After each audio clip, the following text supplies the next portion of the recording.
Churches are a cornerstone of American life. There are roughly 350,000 congregations in the United States, and many of them do great work, feeding the hungry, clothing the poor.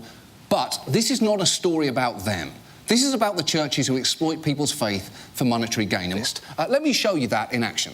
The size of your seed will determine the size of your harvest. I don't understand why, but there's something happens at a level where people step into faith and give $1,000 that don't happen at other levels. You're going to have a breakthrough through this $273 seed. All you've got is $1,000. Listen, that's not enough money anyway to buy the house. You're trying to get in the apartment. You're trying to buy the house. That's not enough money anyway.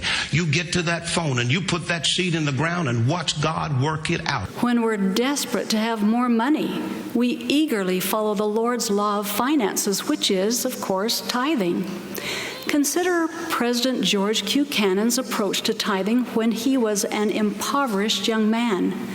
When his bishop commented on the large amount of tithing poor young George was paying, George said something like, "Oh, Bishop, I'm not paying tithing on what I make. I'm paying tithing on what I want to make." And the very next year, George earned exactly the amount of money he had paid tithing on the year before.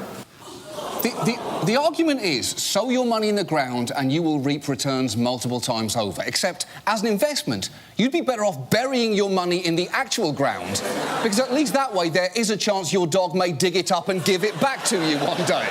Good boy.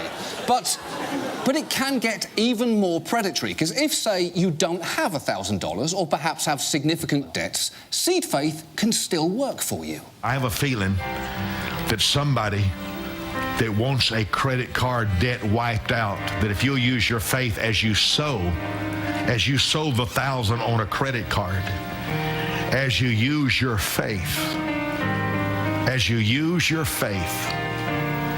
God's going to wipe out your credit card indebtedness. Let me share an experience from a noble Latter-day Saint in Sao Paulo, Brazil. She tells of her struggle between paying her tithing or her tuition. Here are her words. The university prohibited the students that were in debt or who had not paid their tuition from taking tests. I remember a time, she's quoting her, when I faced serious financial difficulties. It was a Thursday when I received my salary. When I figured the monthly budget, I noticed that there wouldn't be enough to pay both my tithing and my university. I would have to choose between them. The bi-monthly tests would start the following week, and if I didn't take them, I could lose the school year. I felt great agony. My heart ached. Here was a direct conflict between the wisdom of the world and the wisdom of God. First, she paid her tithing on Sunday. She made the decision. You will find that you are confronted with these types of tests many times throughout your life. Where will you put your trust? We hear some these days who say that because of economic pressures they cannot afford to pay their tithing. I recall an experience I had as a stake president some years ago. A man whom I knew came to get his temple recommend signed. I questioned him in the usual way and asked, among other things, whether he was paying an honest tithing. He candidly replied that he was not, that he could not afford to because of his many debts. I felt impressed to tell him that he would not pay his debts until he paid his tithing. Think about that. That is the equivalent of saying the key to you losing weight lies at the bottom of this giant Costco bulk bag of peanut butter M&Ms. Go find it. It's definitely down there. And all of this would be amusing if the targets of these messages were not often vulnerable people. No bishop, no missionary should ever hesitate or lack the faith to teach the law of tithing to the poor. The sentiment of they can't afford to needs to be replaced with they can't afford not to. One of the first things a bishop must do to help the needy is ask them to pay their tithing. After some events related to a civil war in Central America, my father's business went bankrupt.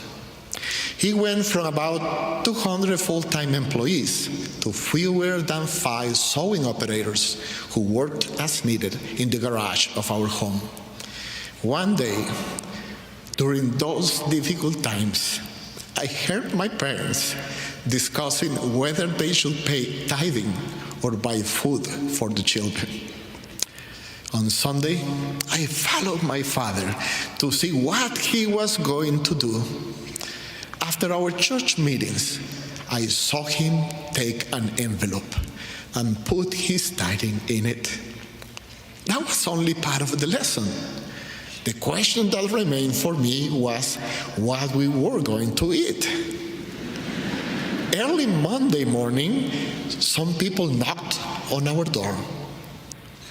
When I opened it, they asked for my father. I called for him, and when he arrived, the visitors told him about an urgent sewing order they needed as quickly as possible. They told him that the order was so urgent that they will pay for it in advance. That day, I learned the principles of paying tithing and the blessings that follow. At this point, I think it's clear that seed faith is the most disgusting seed-based concept since whatever the fuck chia seed pudding is.